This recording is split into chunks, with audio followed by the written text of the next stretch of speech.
Descubrir. Crear. Aprender. Participar. Televisión más internet. www.encuentro.gov.ar.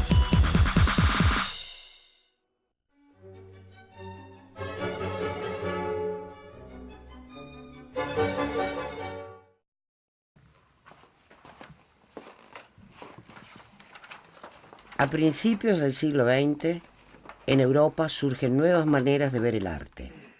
Las imágenes dejan de lado el realismo y la geometría se adueña de las obras.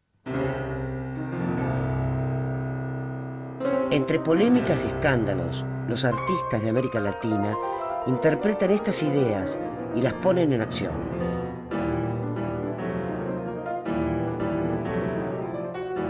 La modernidad americana se abre paso en busca de su identidad.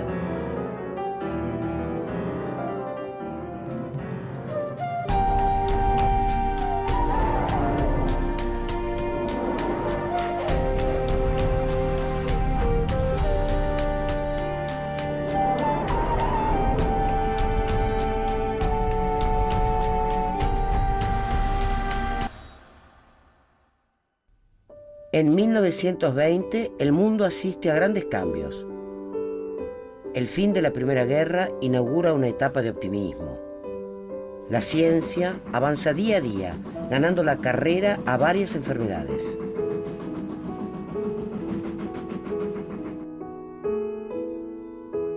Los nuevos medios de transporte acortan las distancias y llevan el progreso a todas partes.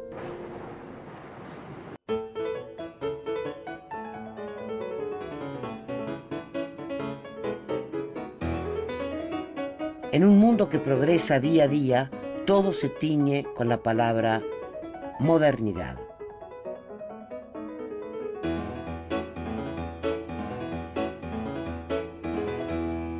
La modernidad del siglo XX, que es inicios de siglo, fin de siglo, inicios de siglo, coincide con una serie de cuestiones simultáneamente.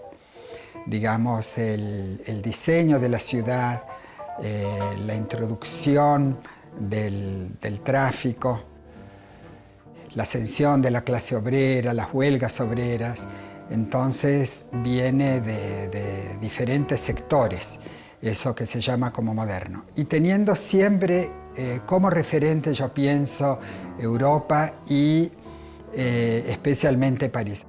Mientras millones de inmigrantes llegan a América en busca de trabajo y de prosperidad, muchos artistas latinoamericanos hacen el camino inverso. Viajan a Europa, principalmente a París, para completar su formación. Hoy en 21 no se hacía arte de vanguardia en Brasil por distintas razones. Y el mejor pintor de este momento, que era Rego Monteiro, estaba en Europa. Que en el Brasil se descubren en una especie de efecto boomerang indirecto, y a través de París se descubren las raíces brasileras. Es decir, cuando Oswald de Andrade y Tarsila do Amaral van a París, descubren que la vanguardia europea se alimenta de lo primitivo. Todos pasaron por esa experiencia de lo primitivo. La obra más importante es Les Demoiselles d'Avignon, las señoritas de Avignon, con las máscaras africanas. Cuando están en París se dan cuenta nuestros brasileros que no tenían que ir a África, ¿no? Que África estaba aquí.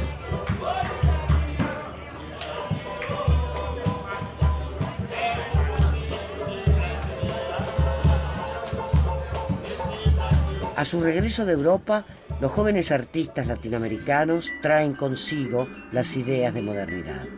En 1922, un evento sin precedentes sacude el medio artístico de Brasil. La Semana del Arte Moderno en la ciudad de San Pablo. El Teatro Municipal fue el lugar que se eligió durante 3 noches para hacer una exposición y conferencias, lectura de poesía, de todo lo que se suponía que fuese moderno en aquel momento.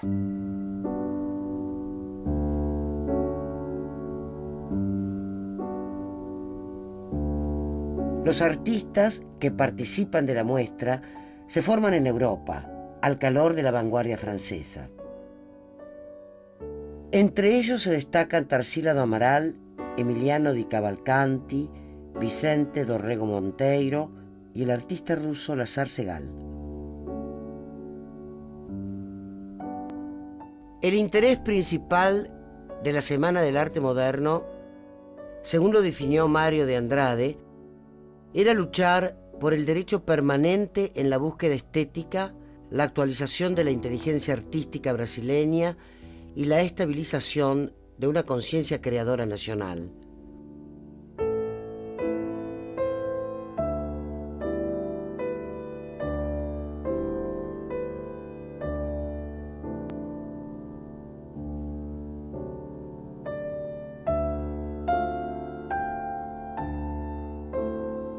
Realmente fue un escándalo en aquel momento. Hubo un artículo que después se difundió mucho de Monteiro Lobato contra ese tipo de pintura. Las pocas personas que habían comprado obras las devolvieron. Entre las obras están La Boba, El japonés, La estudiante, en fin. Son obras muy de avanzada para aquel momento. Los artistas expresan una búsqueda de la identidad brasileña a partir de sus raíces indígenas y africanas, como es el caso de Emiliano di Cavalcanti, quien diseña el cartel y la tapa del catálogo de la Semana del 22. En sus obras, di Cavalcanti trabaja el tema de las raíces negras y se inspira en la sensualidad de las mulatas. Esa influencia afro-brasileña aparece en Di Cavalcanti. Hay un cuadro, digamos, magistral que son Las chicas de Guaratinguetá. Di Cavalcanti incorpora el elemento afro con gran intensidad y te diría que en toda su obra, sus mulatas.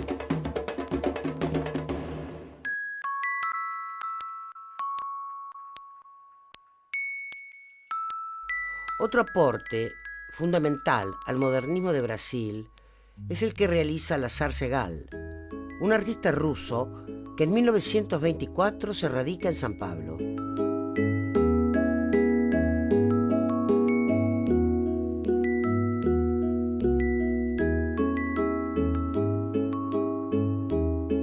Creo que él encontró en la negritud brasilera un ambiente propicio para su expresionismo. Hay un elemento exótico del europeo que descubre lo negro. Y aquí hay esa especie de selva y la figura del negro que era un esclavo. La búsqueda de una identidad brasileña también está presente en la obra de Vicente Dorrego Monteiro, quien se inspira en las culturas precolombinas de ese país.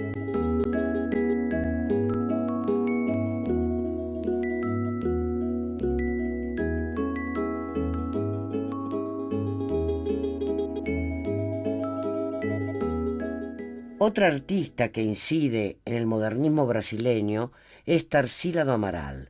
Sus obras reflejan la cultura mulata y contrastan la atmósfera tropical con el desarrollo industrial. Las obras primas de Tarsila, Avaporú, Antropofagia y La Negra, son absolutamente geométricas. Algunas caipiriñas muy geométricas tienen una gran influencia del cubofuturismo y otras más de influencia surrealista. Los escritores Oswald y Mário de Andrade son los más revolucionarios de aquel grupo de artistas y los ideólogos de la Semana del 22. En 1928 se unen a las pintoras Tarsila do Amaral y Anita Malfatti, y redactan el manifiesto Antropofagia Cultural, que produce un nuevo quiebre en el arte brasileño.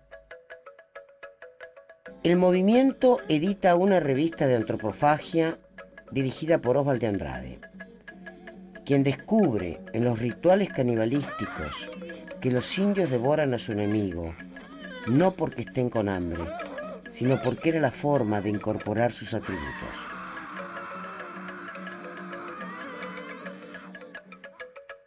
La antropofagia cultural propone incorporar al arte brasileño las ideas y las propuestas surgidas en otras geografías, como si se las comiera. Según el manifiesto antropófago, publicado en 1928 por Oswald de Andrade, la cultura extranjera no puede ser negada o ignorada. Lo que no se debe es imitarla. Metafóricamente, lo que Oswald de Andrade está diciendo es que no podemos, para ser modernos, tener que esperar a pasar por una Edad Media y un Renacimiento. Entonces él decía, sí, incorporemos a lo que hay de mejor, y él hizo una apuesta en la tecnología, y ahí entra un lado futurista, y hacer una especie de síntesis de lo moderno con lo brasilero. La antropofagia no es una doctrina estética, no es una cuestión de paradigmas, ni mismo una cuestión de imágenes que estén aseguradas en la historia.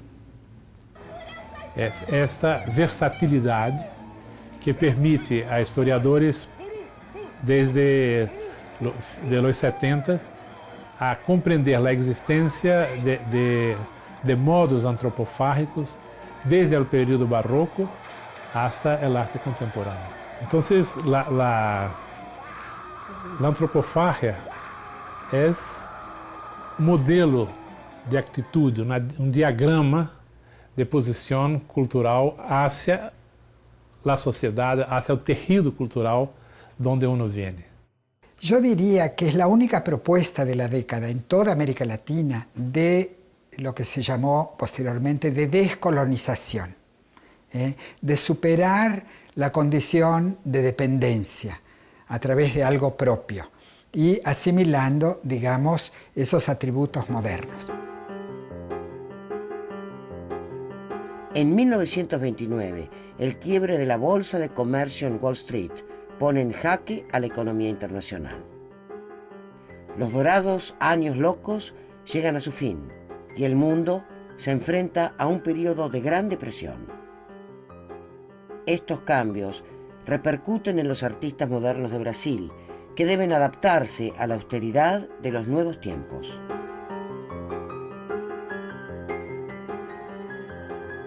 El quiebre de la bolsa afectó a toda la élite.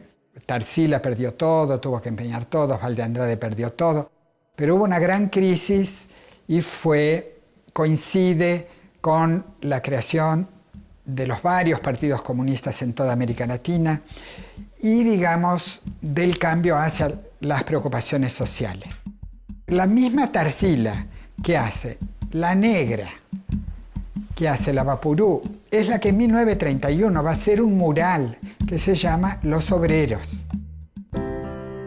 Los modernistas brasileños marcan un antes y un después en el arte de América Latina.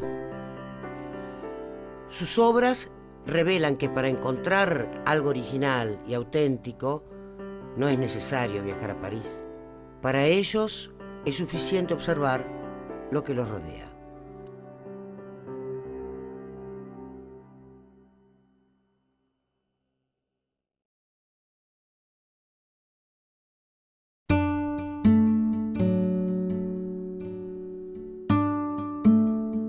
En la región del Río de la Plata, el clima intelectual y social de los años 20 es de gran efervescencia. Montevideo, y en especial Buenos Aires, se convierten en importantes metrópolis que reciben la influencia de la inmigración europea. La década del 20 es una década de relativa abundancia en la Argentina, en que los sectores inmigrantes ya se han incorporado, estamos ante la presencia más masiva de hijos de inmigrantes, que a partir del gobierno radical han tenido una cierta, digamos, mejoría, ¿no?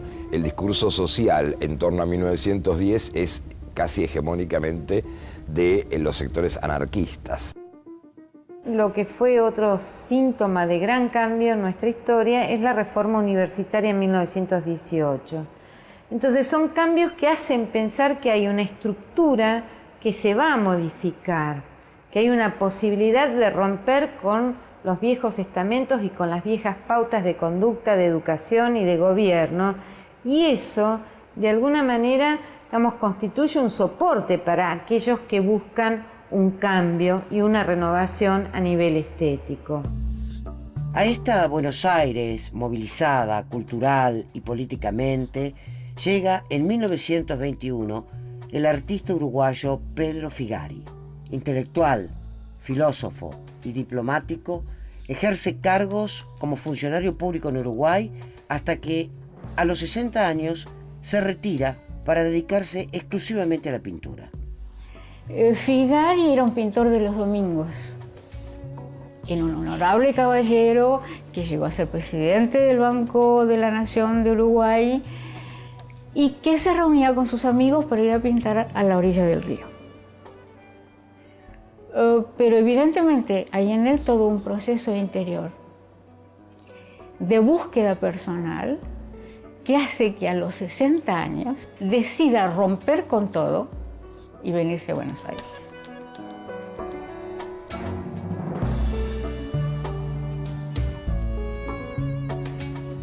En Buenos Aires, Figari forma parte del Grupo de Florida y entabla amistad con escritores argentinos como Jorge Luis Borges, Oliverio Girondo y Macedonio Fernández.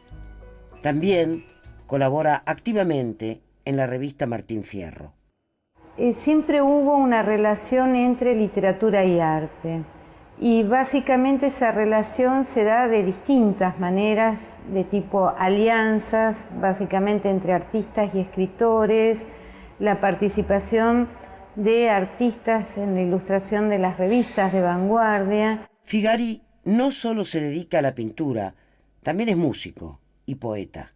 En sus obras aparecen las raíces africanas latentes en la cultura del Río de la Plata.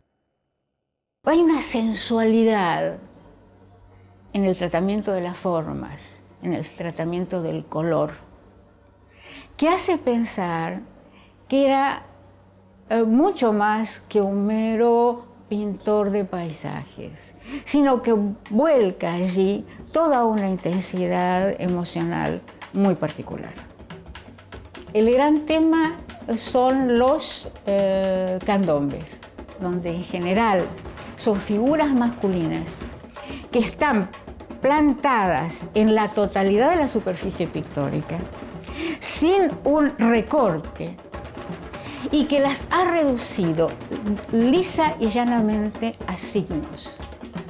Cabeza, torso, brazos, piernas y pies es un ritmo continuo que se integra a una totalidad y que creo que es uno de los momentos más interesantes de la historia del arte latinoamericano. A comienzos de los años 20, otros artistas latinoamericanos completan su formación viajando por Europa. Emilio Petoruti vive unos años en Italia y luego en Francia, donde conoce a Picasso y a Juan Gris. El cubismo y el futurismo influyen de manera decisiva en sus obras.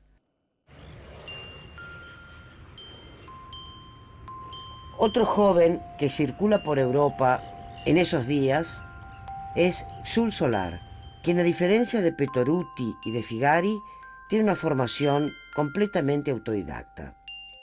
El lenguaje experimental de Xul Solar y el planteo de sus ideas fueron, quizás, los más originales de la época.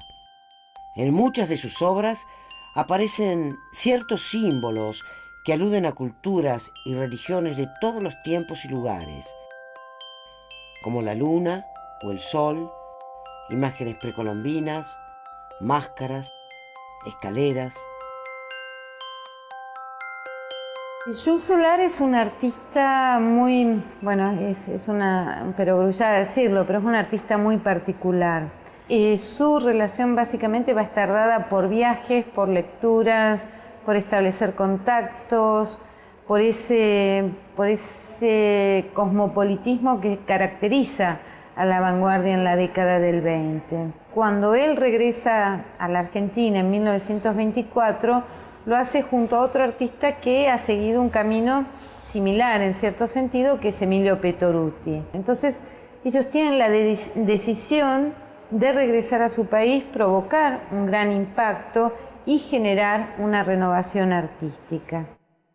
En 1924, Petoruti hace su primera exposición en Buenos Aires.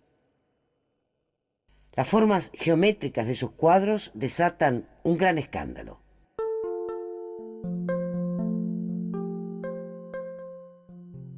Me atrevería a decir que Emilio Petoruti es el primer caso mediático dentro del arte argentino. El escándalo que se dice que rodeó a su llegada a Buenos Aires no pasó de ser una pequeña aventura entre jóvenes que formaban parte del grupo Martín Fierro. A pesar del rechazo inicial, las obras vanguardistas de Petoruti y de Jules Solar encuentran en la revista Martín Fierro un apoyo importante. Personaje polifacético, Jules Solar se interesa por el estudio de la filosofía, de la astrología, de la alquimia y los inventos.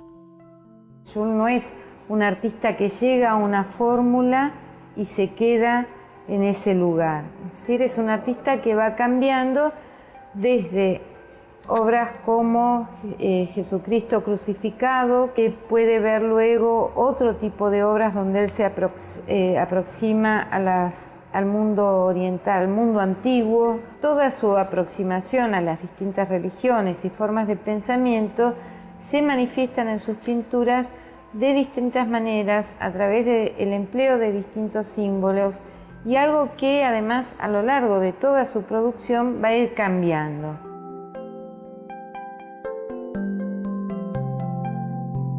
En el caso de Emilio Petoruti, a diferencia de otros artistas de la modernidad, él no busca una esencia cultural que lo defina. Sus obras son cosmopolitas, no permiten identificar el lugar del que provienen. Petoruti no alcanza lo que nosotros conocemos o definimos como abstracción en términos de ordenamiento de la superficie pictórica sobre un plano, y dentro de ese plano el desarrollo del color.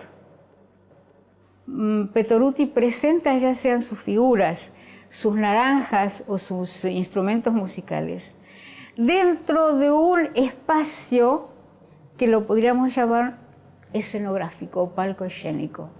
Petoruti se caracterizó siempre por una pintura controlada, fría, absolutamente racional. Y en la Pensierosa él se permite, yo creo que por accidente, una pasión en el tratamiento del color, en el misterio con que está presentada esa dama, que es realmente conmovedora. Es una dama que emerge bajo el ala del sombrero y está realizado en una gama tonal muy controlada de ocres azules, ocres grises, carmines, y va haciendo una gradiente, pero que nunca pierde la intensidad de color.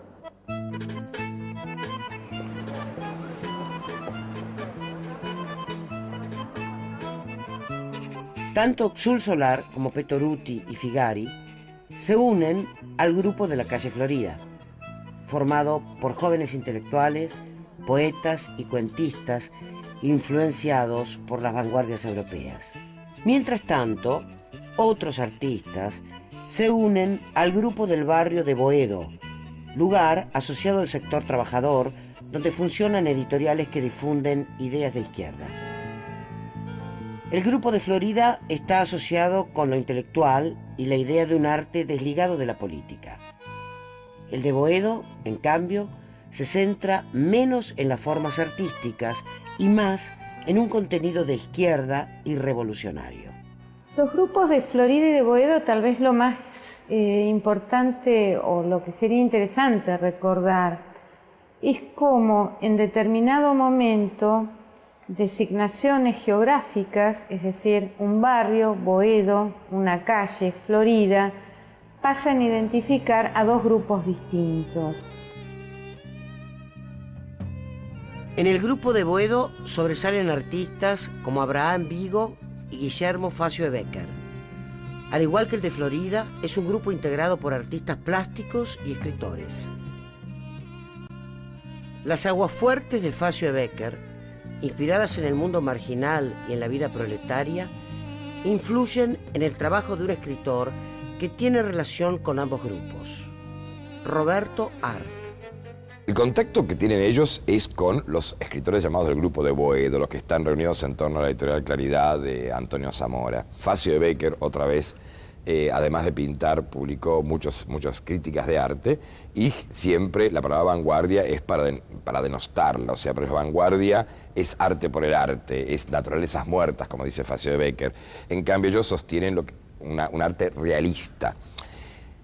El realismo es una palabra muy vaga en lo artístico. El realismo de ellos tiene algo de expresionismo. Ellos entienden que su actuación artística es una manera de preparar la revolución social. Por eso van a elegir el grabado como una técnica de trabajo que no es exclusiva, pero la privilegiada, porque no lo piensan como el grabado numerado, etcétera, sino como la hoja impresa, económica, de mucha circulación, que pueda llegar a los sectores populares. Creo que del anarquismo ellos mantuvieron una mirada sobre el pueblo muy miserabilista, o sea, lo que suele llamarse miserabilismo. Entonces, uno advierte que en las esculturas de Riganelli, en los grabados y las pinturas de Arato, de Vigo, de Belloc, de Facio de Becker, hay como algunos temas que son reiterados en cuanto a los habitantes, los que componen este pueblo. Generalmente los más desvalidos, chicos de la calle, madres de pueblo, personajes obreros pero presentados en su miseria. Y hay un personaje que es muy atractivo, me parece muy propio de ellos, que son los atorrantes, como diría Roberto Arlt, o los vagabundos. Abraham Vigo, lo que además de las cosas comunes a los artistas, me llama mucho la atención, sobre todo en los años 20, tal vez sea el más radical de todos en lo político, porque en los años 20 hace muy poca obra pictórica y tampoco no demasiada obra de grabado y muchísima obra gráfica. Ellos son profundamente anti-intelectualistas. Su antiacademicismo no es tanto por la vanguardia, sino por esta militancia que supone o que los llevó a practicar un arte donde la idea de trabajo artístico está por encima de cualquier elucubración intelectual, teórica o lo que fuera. La década de los 20 es para Buenos Aires una época fructífera. Los debates entre el grupo de Boedo y el de Florida dinamizan y enriquecen la vida cultural. Yo creo que esta polémica Florida-Boedo en literatura como en la plástica existió, pero nunca tuvo las dimensiones que uno podía imaginar. Es decir, hubo conflictos, pero también hubo un montón de intercambios. Ejemplo, el lugar de exposición más importante de los años 20, estaba en la calle Florida, era la Asociación Amigos del Arte. Bueno, Facio de Becker, Vigo, Arato expusieron allí en Amigos del Arte. O sea que el estar en Boedo no les impedía estar también en Florida.